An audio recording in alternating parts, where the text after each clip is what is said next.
ఇక మా పక్కన విలేజ్లో రాధ మా ఫ్రెండ్ ఇంట్లో జాంకాయలు చూడండి ఎంత బాగున్నాయి అంటే చాలా స్వీట్గా ఉంటాయి. మొత్తం జామ చెట్లు, తమలపాకు చెట్లు. ఇగో ఇక్కడ 2 కాయలు ఉన్నాయి, మంచిగా ఉన్నాయి కాయలు. తమలపాకు చెట్లు కూడా పెట్టారు వీళ్ళు. మిరపకాయ చెట్లు, తమలపాకు చెట్లు. తమలపాకు చూడండి ఎలా ఎంత బాగుందో. ఆంజనేయుల స్వామికి మంగళవారం, శనివారం ఇక్కడ గుళ్ళో పూజలు చేయించుకుంటుంటారు. Very nice. ఈ రియల్ తమలపాకులు అన్నమాట. తను చాలా బాగా నీట్గా ఉంచుకుంటుంది. విలేజ్లో హౌస్ ఇది, విలేజ్లో హౌస్ అంతా. ఇక్కడ ఇది వేసేసుకున్నారు, సిటీ స్టైల్లో ఉంది మొత్తం.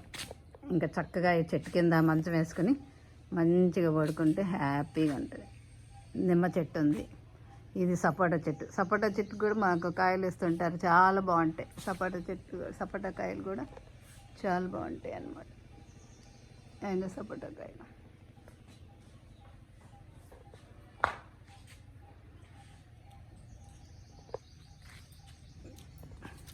అక్కడ వాళ్ళకి ఇది కూడా ఉన్నాయి, గేదెలు.